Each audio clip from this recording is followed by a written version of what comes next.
tas toksai patriotizmas ir meilė savo tėvynėje, jinai prasideda šeimoje, tai neabejotina ir visi tai sako.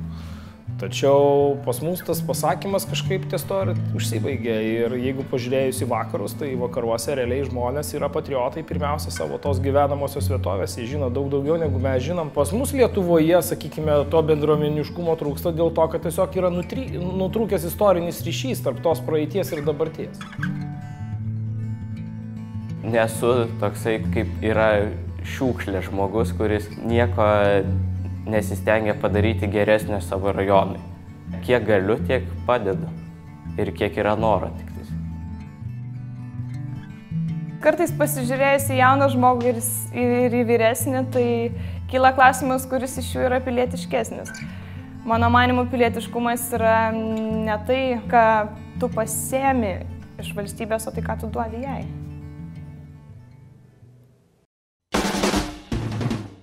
Šioje projekto Kuriame Respubliką dalyje matysite, kaip Žirmūnų gimnazistės Vilniuje Paryžiaus ieškojo. Aš niekad net neįsivaizdavau, kad tiek Stendalis, tiek Roman Gary gyveno Vilniuje.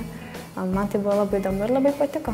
Ar padės garsusis konstruktorius Kauno technikos kolegijos studentams sukurti laiko mašiną? Kartais tas senelis gali tau parodyti tokių bairių, kad tu ten nei pusę tiek nei būsi girdėjęs, nei būsi matęs.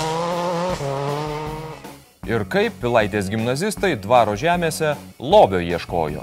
Turbūt tokia kulminacija visko buvo tai, kad mūsų būtent gimnazija yra pastatyta dvaro laukose, kur anksčiau būdavo auginami kviečiai arba rugiai. Ir mes mokomės ten, kur anksčiau žmonės dirbdavo žemę. Kuriame Respubliką netrukus.